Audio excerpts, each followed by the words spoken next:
प्रधानमंत्री मोदी कल से उत्तर प्रदेश के चुनावी मैदान के प्रचार में उतरेंगे। कल एक बड़ी वर्चुअल रैली को संबोधित करेंगे। सीएम योगी आज कहां-कहां करेंगे प्रचार। बीजेपी अध्यक्ष जेपी नड्डा की आज कहां-कहां होंगी जनसभाएं। कौन-कौन से दिग्गज यूपी में प्रचार के लिए मैदान में उतरने वाले हैं और चुनाव आयोग ने क्यों लगाई एग्जिट पोल्स पर रोक। उत्तर प्रदेश में होने वाले विधानसभा चुनाव से जुड़ी सभी अहम खबरों के लिए देखते हैं टॉप 9 यूपी का चुनावी युद्ध। उत्तर प्रदेश विधानसभा चुनाव से पहले चरण से पहले पीएम मोदी अब खुद चुनाव की कमान संभालने जा रहे हैं। पीएम कल एक बड़ी वर्चुअल रैली को संबोधित करेंगे। पीएम मोदी की वर्चुअल रैली की तैयारी इस तरह से की गई है कि पहले चरण में वोटिंग वाले जिलों पर ध्यान केंद्रित किया जा सके। इससे पश्चिमी यूपी के करीब 6 जिले कवर होंगे। यूपी विधानसभा चुनाव में प्रचार के लिए सीएम योगी आदित्यनाथ आज बुलंदशहर और हापुड़ का दौरा करेंगे। सीएम बुलंदशहर के खुर्जा और शिकारपुर में लोगों को संबोधित करेंगे। सीएम का पिछले 7 दिनों में बुलंदशहर का दूसरा दौरा है। इससे पहले वो 24 जनवरी को भी प्रबुद्ध कार्यक्रम को संबोधित कर चुके हैं। इसके बाद सीएम हापुड़ के धौलाना और पिलखुआ में मतदाताओं के साथ संवाद और डोर टू डोर प्रचार करेंगे। बीजेपी के राष्ट्रीय अध्यक्ष जेपी नड्डा आज प्रचार अभियान के तहत यूपी के शिकोहाबाद और हाथरस का दौरा करेंगे। नड्डा पहले शिकोहाबाद में कार्यकर्ताओं के साथ प्रभावी मतदाता संवाद कार्यक्रम में शामिल होंगे और फिर बीजेपी प्रत्याशी के लिए घर घर जाकर वोट मांगेंगे। इसके बाद नड्डा हाथरस पहुंचेंगे, जहां शहर के जामा मस्जिद चौराहा से जनसंपर्क अभियान की शुरुआत करेंगे।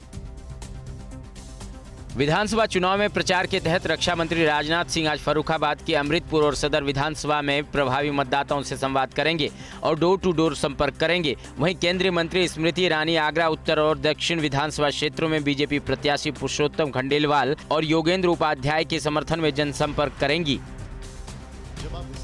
एआईएमआईएम प्रमुख असदुद्दीन ओवैसी ने कल बीजेपी और समाजवादी पार्टी पर विकास और सामाजिक न्याय के मुद्दों की अनदेखी करने और धर्म की राजनीति करने का आरोप लगाया। उन्होंने कहा कि योगी और अखिलेश के बीच कौन बड़ा हिंदू है, इसकी प्रतियोगिता चल रही है। दोनों मोदी से बड़ा हिंदू होने का दावा कर कंपटीशन कर रहे हैं।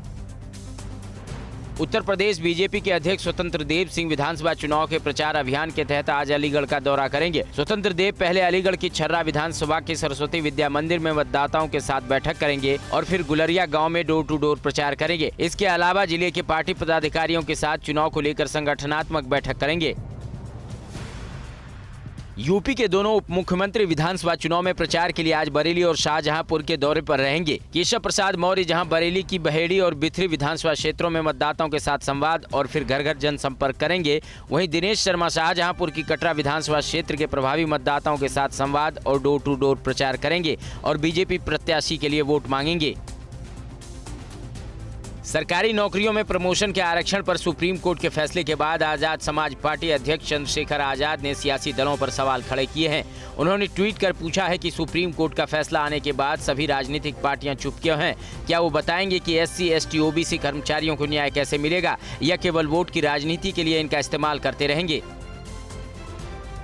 चुनाव आयोग ने उत्तर प्रदेश में 10 फरवरी से 7 मार्च तक चुनाव से संबंधित एग्जिट पोल पर रोक लगा दी है। आयोग ने प्रिंट या इलेक्ट्रॉनिक मीडिया में चुनाव नतीजों से संबंधित प्रकाशन या प्रचार को बैन कर दिया है। इसका उल्लंघन करने वाले शख्स को 2 साल की जेल या जुर्माना या दोनों से दंडित किया जा सकता है। आज गोवा में कहां-कहां होगी केंद्रीय गृह मंत्री अमित शाह की जनसभाएं। पंजाब के सीएम चरणजीत सिंह चन्नी ने कहा किया चुनाव प्रचार। अमृतसर ईस्ट क्यों बनी पंजाब की सबसे बड़ी हॉट सीट और पुष्कर सिंह धामी के खिलाफ एआईएमआईएम ने किसे चुनाव मैदान में उतारा है। चुनावी राज्यों में मचे चुनावी संग्राम से जुड़ी सभी खबरों के लिए देखते हैं टॉप 9 सियासी संग्राम।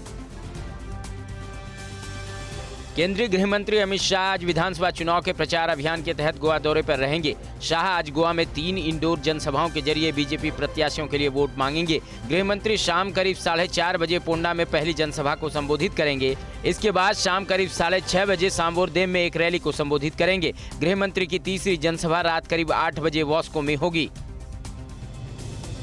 कांग्रेस ने पंजाब विधानसभा चुनाव के लिए 4 क्षेत्रीय पर्यवेक्षकों को नियुक्त किया है। मालवा क्षेत्र के लिए संजय निरुपम और अर्जुन मोढवाड़िया 2 लोगों को पर्यवेक्षक नियुक्त किया गया है, जबकि माझा क्षेत्र के लिए उत्तम कुमार रेड्डी और दोआब क्षेत्र के लिए सुखविंदर सिंह सुक्खू को ऑब्जर्वर नियुक्त किया गया है। पंजाब में कांग्रेस एक बार फिर से चुनाव जीतने के लिए हर कोशिश कर रही है। पंजाब के मुख्यमंत्री चरणजीत सिंह चन्नी ने कल रूपनगर की मोरिंडा विधानसभा सीट पर घर घर जाकर चुनाव प्रचार किया और कांग्रेस प्रत्याशियों के लिए वोट मांगे। प्रचार के दौरान चन्नी ने कहा कि पंजाब में कांग्रेस के खिलाफ कोई सत्ता विरोधी लहर नहीं है। लोगों ने मेरे 4 महीने के काम को पसंद किया है और मुझे विश्वास है कि कांग्रेस चुनाव में प्रचंड जीत दर्ज करेगी। पंजाब विधानसभा चुनाव में अमृतसर ईस्ट इस समय सबसे हॉट सीट बनी हुई है। इस सीट पर कांग्रेस के प्रदेश अध्यक्ष नवजोत सिंह सिद्धू का अकाली दल के विक्रम सिंह मजीठिया का मुकाबला होना है। मजीठिया की पारंपरिक सीट है। वहीं सूत्रों के मुताबिक कांग्रेस ने सिद्धू को पटियाला से कैप्टन के खिलाफ उतरने को बोला है, लेकिन देखना होगा कि सिद्धू पार्टी के इस ऑफर को मानते हैं या नहीं। पंजाब की सबसे हॉट सीट अमृतसर ईस्ट पर चुनावी घमासान तेज है। नवजोत सिद्धू ने शनिवार को अमृतसर ईस्ट से नामांकन भर दिया। सिद्धू के खिलाफ विक्रम सिंह मजीठिया अकाली दल से चुनावी मैदान में है। नामांकन के बाद सिद्धू ने अमृतसर के गुरुद्वारा बाबा दीप सिंह शहीद में माथा टेका। दूसरी ओर आम आदमी पार्टी के सीएम चेहरा भगवंत मान ने भी धूरी से पर्चा भरा। पंजाब लोक कांग्रेस ने पंजाब विधानसभा चुनाव के लिए 7 उम्मीदवारों की लिस्ट जारी की है। पिछले रविवार को पार्टी की ओर से जारी पहली लिस्ट में 22 उम्मीदवारों के नाम शामिल थे। पूर्व मुख्यमंत्री अमरिंदर सिंह ने कांग्रेस छोड़ने के बाद पंजाब लोक कांग्रेस पार्टी बनाई थी और बीजेपी के साथ गठबंधन कर विधानसभा चुनाव लड़ रहे हैं। उत्तराखंड में सियासत से दूर रहने वाले आला हजरत खानदान से जुड़े लोग भी इस बार चुनावी मैदान में हैं। AIM प्रमुख असदुद्दीन ओवैसी ने दरगाह आला हजरत प्रमुख सुबहानी मियां के दामाद सैयद आसिफ मियां को खटीमा विधानसभा सीट से प्रत्याशी बनाया है। सैयद आसिफ मियां ने उत्तराखंड के सीएम पुष्कर सिंह धामी के सामने खटीमा विधानसभा सीट से नामांकन किया है।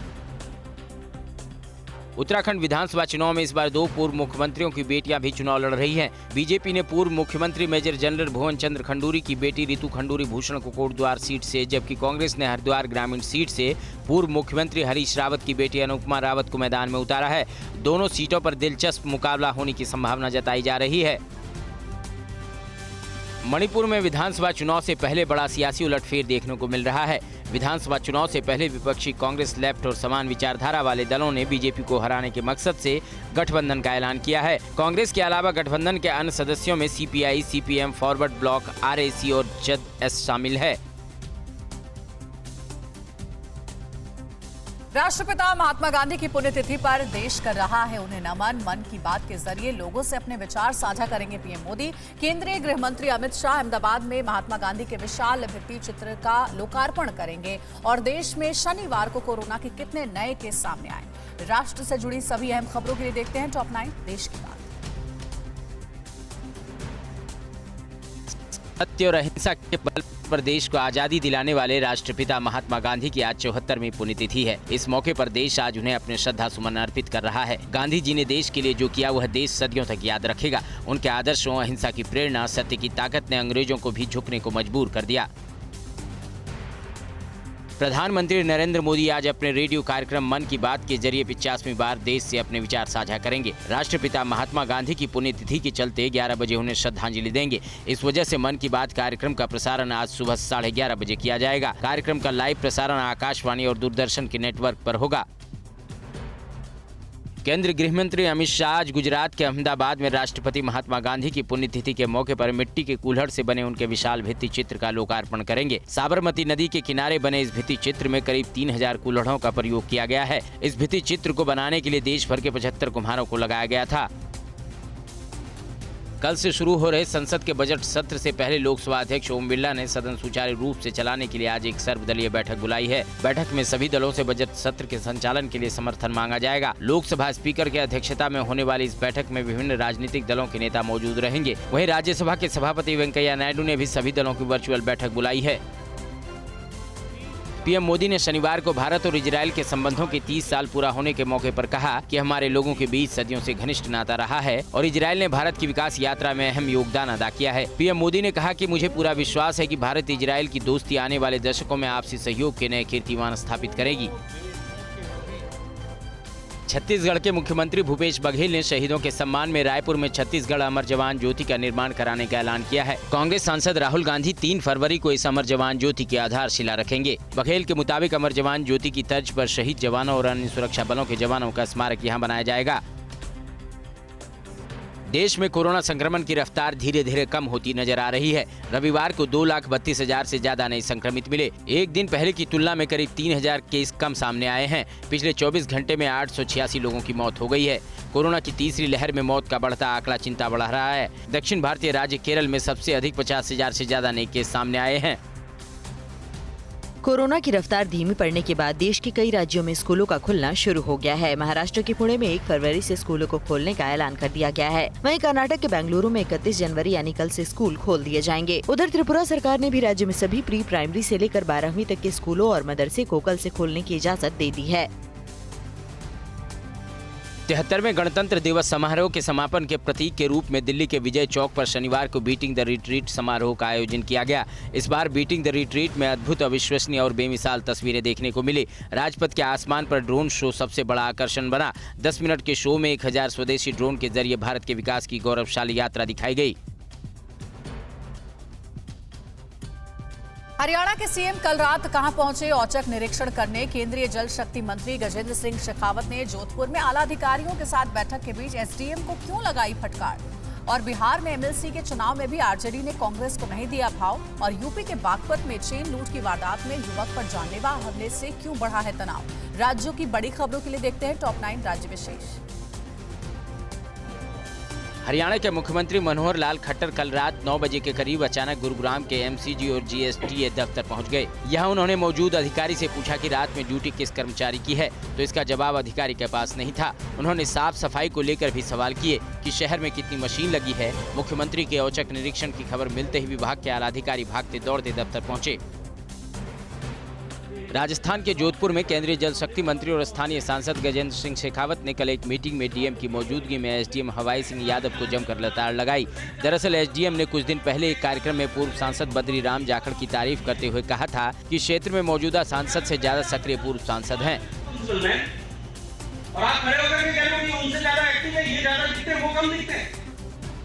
बिहार में 24 सीटों पर होने वाले विधान परिषद के चुनाव में भी आरजेडी ने कांग्रेस से गठबंधन करने से इनकार कर दिया है। आरजेडी नेता तेजस्वी यादव ने कहा है कि एमएलसी के चुनाव में उनका लेफ्ट के पार्टियों के साथ तालमेल होगा। उन्होंने कहा कि कांग्रेस के साथ केंद्र में उनका गठबंधन है। पिछली बार 2 सीटों पर हुए विधानसभा चुनाव में भी आरजेडी और कांग्रेस अलग अलग लड़ी थी।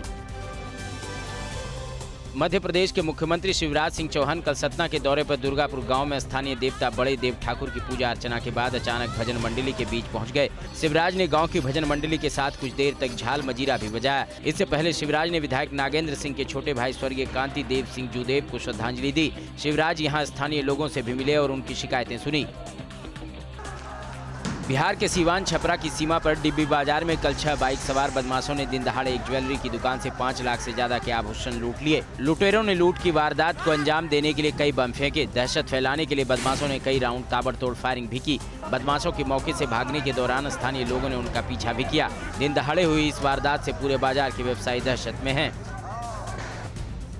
उत्तर प्रदेश के बागपत में कल चेन लूट की वारदात का विरोध करने पर बदमाश ने संदीप पांचाल नाम के युवक की गर्दन में चाकू मार दिया। चाकू मारने वाले बदमाश फिरोज खान ने संदीप को पहले घर से बुलाया और फिर वारदात को अंजाम दिया। घायल युवक को अस्पताल में भर्ती कराया गया है। इस वारदात को लेकर हिंदू जागरण मंच के स्थानीय नेता ने आरोपी फिरोज खान पर रासुका लगाने की मांग की है। गुजरात के गांधीनगर में किशन भरवाड़ नाम के युवक की हत्या के मुद्दा अभी शांत भी नहीं हुआ कि एक और घटना ने 2 समुदाय के बीच तनाव बढ़ा दिया है। राधनपुर में भी चौधरी समाज की एक लड़की हेतलबेन पर घर में घुसकर जानलेवा हमला किया गया है। इस घटना को लेकर हिंदू संगठनों ने शनिवार को शहर को बंद रखा। इस घटना को लेकर चौधरी समाज में भी भारी आक्रोश है। हालात को देखते हुए शहर में पुलिस बल तैनात कर दिया गया है। उत्तर प्रदेश के जौनपुर में कोरोना का टीका लगाने के लिए वेरिफिकेशन करने पहुंची टीम के सदस्यों की गांव वालों ने पिटाई कर दी। वेरिफिकेशन करने वाली टीम में स्थानीय प्राथमिक स्कूल के टीचर राज बहादुर यादव भी शामिल थी। टीकाकरण का वेरिफिकेशन करने गई टीम की पिटाई का वीडियो सोशल मीडिया में वायरल होने के बाद केस दर्ज कर पुलिस आरोपियों के खिलाफ कार्रवाई करने में जुट गई है। इधर जम्मू कश्मीर में 2 इलाकों में चल रही मुठभेड़ में कितने आतंकी मारे गए? कहां आतंकियों के हमले में जम्मू कश्मीर पुलिस के हेड कांस्टेबल हुए शहीद? चीन के दौरे पर जाने से पहले पाकिस्तान के पीएम इमरान खान ने कश्मीर का रोना रोया और चीन ने एक बार वीडियो प्रोपेगेंडा के जरिए अपनी झूठी ताकत दिखाने की फिर से कोशिश की है। पड़ोसी मुल्क चीन और पाकिस्तान से जुड़ी खबरों के लिए देखते हैं टॉप 9 चीन पाक साजिश। जम्मू कश्मीर के पुलवामा और बडगाम में हुई मुठभेड़ में सुरक्षा बलों ने 5 आतंकियों को ढेर कर दिया है। पुलवामा के नायरा इलाके में हुई मुठभेड़ में 4 आतंकी मारे गए हैं। पुलवामा में मारे गए 4 आतंकियों जैश ए मोहम्मद से जुड़े हुए थे। इसमें जैश का कमांडर जाहिद वानी भी शामिल था। उधर बड़गाम में एक आतंकी मारा गया है। बड़गाम के चरारे शरीफ में मारा गया आतंकी लश्कर तौयबा का मेंबर था। मारे गए आतंकी के पास से AK-56 भी मिला है, जबकि पुलवामा में भी मारे गए आतंकियों के पास से भारी मात्रा में हथियार और गोला बारूद बरामद किए गए हैं। मारे गए आतंकियों में एक पाकिस्तानी आतंकी भी शामिल है। जम्मू कश्मीर की शांति से बौखलाए आतंकियों ने कल अनंतनाग में ड्यूटी के दौरान हेड कांस्टेबल अली मोहम्मद की गोली मारकर हत्या कर दी। आतंकियों ने बिजबहरा इलाके के हसनपुरा में अली मोहम्मद को उनके घर के पास गोली मार दी। सुरक्षा बल हमला करने वाले आतंकियों की तलाश में जुट गई है। 4 फरवरी से शुरू होने वाले बीजिंग विंटर ओलंपिक के लिए चीन दौरे पर जाने से पहले पाकिस्तान के पीएम इमरान खान ने कश्मीर पर जहर उगला है। इमरान ने चीनी मीडिया से बातचीत में चीन में उइगर मुस्लिमों पर हो रहे अत्याचार के मुद्दे को किनार करते हुए भारत पर कश्मीर में मानवाधिकार उल्लंघन का आरोप लगाया है। उन्होंने यहाँ तक कहा कि पश्चिमी देश भी कश्मीर में मानवाधिकारों के उल्लंघन की अनदेखी कर रहे हैं। चीन की तारीफ में कसीदे पढ़ने वाले पाकिस्तान के पीएम इमरान खान को रूस के राष्ट्रपति व्लादिमीर पुतिन ने बड़ा झटका दिया है। बीजिंग विंटर ओलंपिक को लेकर चीन का समर्थन करने वाले इमरान खान से पुतिन चीन के दौरे के दौरान नहीं मिलेंगे। पुतिन 4 फरवरी को विंटर ओलंपिक के ओपनिंग सेरेमनी में हिस्सा लेने के अलावा सिर्फ राष्ट्रपति जिनपिंग से मुलाकात करेंगे। इमरान चीन में पुतिन के साथ मुलाकात की उम्मीद पाले बैठे थे। अमेरिका, ब्रिटेन समेत दुनिया के कई देशों के राजनयिक बहिष्कार के बाद बीजिंग विंटर ओलंपिक को लेकर साथ देने वाले पाकिस्तान की मदद के लिए चीन आगे आया है। चीन ने पाकिस्तान के लिए अंतरिक्ष केंद्र स्थापित करने में मदद करने का ऐलान किया है। इसके साथ ही चीन पाकिस्तान को सैटेलाइट प्रक्षेपित करने में मदद करेगा। चीन अभी खुद का अंतरिक्ष स्टेशन बना रहा है, जिसके इस साल पूरा होने की उम्मीद है। बीजिंग विंटर ओलंपिक के लिए चीन दौरे पर जाने से पहले पाकिस्तान के पीएम इमरान खान ने चीन को क्रिकेट खेलना सिखाने में मदद करने की बात कही है। इमरान खान ने कहा है कि उन्हें उम्मीद है कि पाकिस्तानी क्रिकेट को चीनी खिलाड़ियों को बेहतर क्रिकेट खेलना सिखाएंगे। उन्होंने इस बात पर भी खेद जताया है कि क्रिकेट के 2 दशक तक खिलाड़ी रहने के बावजूद उन्हें कभी विंटर ओलंपिक जैसा आयोजन देखने का मौका नहीं मिला। अफगानिस्तान और पाकिस्तान के बीच सीमा पर बाड़ लगाने को लेकर चल रहे विवाद के बीच पाकिस्तान ने अफगानिस्तान को खुली चुनौती दे दी है। पाकिस्तान ने कहा है कि सीमा पर वो बाड़ लगा कर रहेगा। सीमा पर बाड़ लगाने को लेकर पिछले 2-3 महीनों में कई बार दोनों देशों की फौज में तीखी झड़प हो चुकी है। पाकिस्तान के ताज़ा बयान से दोनों देशों के बीच तनाव फिर बढ़ने के आसार हैं। सीमा पर बाड़ लगाने को लेकर विवाद बढ़ने के बीच पाकिस्तान के राष्ट्रीय सुरक्षा सलाहकार मोईद यूसुफ काबुल के दौरे पर पहुंचे हैं। माना जा रहा है कि मोईद यूसुफ की तालिबान सरकार के deputy PM Abdul Salam Hanafi से मुलाकात में सीमा विवाद को लेकर भी बात हुई है। हालांकि दोनों पक्षों ने आधिकारिक रूप से ये स्वीकार नहीं किया है। पिछली बार पाकिस्तान के खिलाफ कड़े विरोध के चलते पाकिस्तानी NSC को काबुल दौरा रद्द करना पड़ा था। चीन ने एक बार फिर वीडियो प्रोपेगेंडा के जरिए अपने सैनिकों की झूठी बहादुरी दिखाने की कोशिश की है। चीनी मीडिया ने कब्जे वाले भारतीय क्षेत्र में PLA के वॉर्ड्रिल का वीडियो जारी किया है। वीडियो में अक्साई चीन में चीनी सेना टैंक और भारी हथियारों के साथ युद्धाभ्यास करते दिख रहे हैं, जबकि सच ये है कि -24 डिग्री की ठंड में चीनी सैनिकों का यहाँ टिकना मुश्किल है। रूस से युद्ध की आशंका के बीच बॉर्डर पर यूक्रेन की सेना के जवानों को कैसी ट्रेनिंग दी जा रही है। अमेरिकी राष्ट्रपति जो बाइडेन ने कहा है कि फरवरी में रूस यूक्रेन पर हमला कर सकता है, इसलिए वो पूर्वी यूरोप में अपनी सेना भेजेंगे। रूस के सबसे खतरनाक हथियार बनाने के सीक्रेट मिशन को लेकर किसने किया खुलासा और कनाडा के पीएम जस्टिन ट्रूडो के सरकारी आवास छोड़कर सीक्रेट जगह पर जाने का सच क्या है। ग्लोबल टेंशन से जुड़ी तमाम खबरों के लिए देखिए टॉप 9 वर्ल्ड बैटल ग्राउंड। रूस के साथ युद्ध के खतरे के बीच बॉर्डर पर यूक्रेन की सेना के जवानों का खास ट्रेनिंग सेशन चला। इस ड्रिल में यूक्रेन की सेना के रेडियो, केमिकल और जैविक सुरक्षा से जुड़े विंग ने हिस्सा लिया और युद्ध के हालात में खुद की तैयारियों को आजमाया और नए हथियारों की ट्रेनिंग भी ली। ये ट्रेनिंग ड्रिल लुहानस्क इलाके में हुआ, जो रूस समर्थित विद्रोहियों के क्षेत्र के करीब था। अमेरिका की घेरेबंदी के लिए चीन और रूस लगातार आपसी साझेदारी और सहयोग बढ़ा रहे हैं। महाशक्तियों के बीच अब स्पेस में भी वॉर चल रहा है। चीन ने कहा है कि वो रूस के साथ मिलकर साल 2035 तक चंद्रमा पर एक रिसर्च सेंटर बनाएगा, जो अमेरिकी स्पेस एजेंसी नासा के लूनर गेटवे को टक्कर देगा। स्पेस में अपनी धाक जमाने के लिए अमेरिका, चीन और रूस पहले ही कई परियोजनाओं पर काम कर रहे हैं। अमेरिका, चीन और रूस में नए मारक लेजर हथियार बनाने की होड़ लग गई है। चीन ने गोपनीय हमला करने में सक्षम अपने J-20 लड़ाकू विमानों को लेजर हथियारों से लैस करने की घोषणा हाल में की है। रक्षा विशेषज्ञों का कहना है कि इससे चीन के हवा से हवा में मार करने की क्षमता में भारी इजाफा होगा। उधर रूस भी अपने लेजर हथियारों की क्षमता बढ़ाने की एक बड़ी योजना पर काम कर रहा है। रूस के पॉलिसी एक्सपर्ट क्लिंट एरलिच ने कहा है कि यूक्रेन को लेकर तनावपूर्ण हालात के बीच पुतिन की सेना सुपर वेपन्स को लेकर एक सीक्रेट मिशन चला रही है जो अमेरिका तक तबाही मचा सकती है। रूस इस खास मिशन में न्यूक्लियर पावर से चलने वाले सीक्रेट क्रूज मिसाइल बना रहा है। क्लिंट एरलिच ने मौजूदा तनाव की कोल्ड वॉर से तुलना की है। उन्होंने कहा कि हथियारों की ये रेस बहुत खतरनाक है। अमेरिका समेत उसके सहयोगियों के खिलाफ चीन और रूस पूर्वी एशिया में अपना गठजोड़ मजबूत करने में जुटा है। चीन और रूस की सेना ने जापान की सीमा के करीब संयुक्त सैन्य अभ्यास किया। जापान सागर के करीब चीन और रूस की मौजूदगी और सैन्य अभ्यास से क्षेत्र की सुरक्षा और स्थिरता को भी खतरा है। कहा जा रहा है कि जापान सागर के उत्तरी हिस्से से दोनों अमेरिका और जापान को दूर करना चाहते हैं। यूक्रेन और रूस के बीच चल रहे तनाव में मौका देख ताइवान को लेकर चीन ने एक बार फिर अमेरिका को बड़ी चेतावनी दी है। चीन ने अमेरिका को धमकी देते हुए कहा है कि अगर उसने ताइवान की आजादी का समर्थन किया तो दोनों महाशक्तियों के बीच जंग भी हो सकती है। दक्षिण चीन सागर में तनावपूर्ण माहौल के बीच अमेरिका में चीन के राजदूत किन गांग ने कहा है कि ताइवान चीन और अमेरिका के बीच सबसे विस्फोटक मुद्दा है।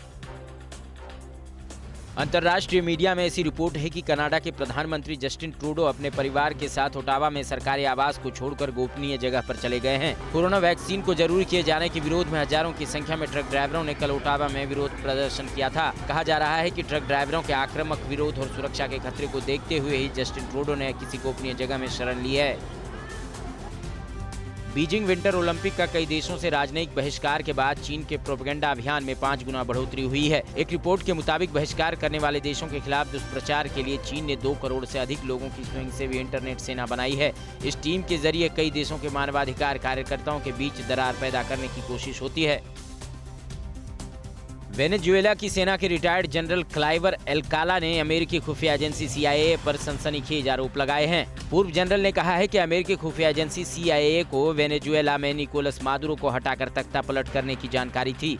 पूर्व जनरल ने उस आरोप को खारिज कर दिया जिसमें कहा गया है कि मादुरो के साथ मिलकर उन्होंने अमेरिका में कोकीन की बड़ी खेप पहुंचाई थी। परवाह देश की, सोमवार से शुक्रवार रात 10 बजे TV9 भारतवर्ष पर।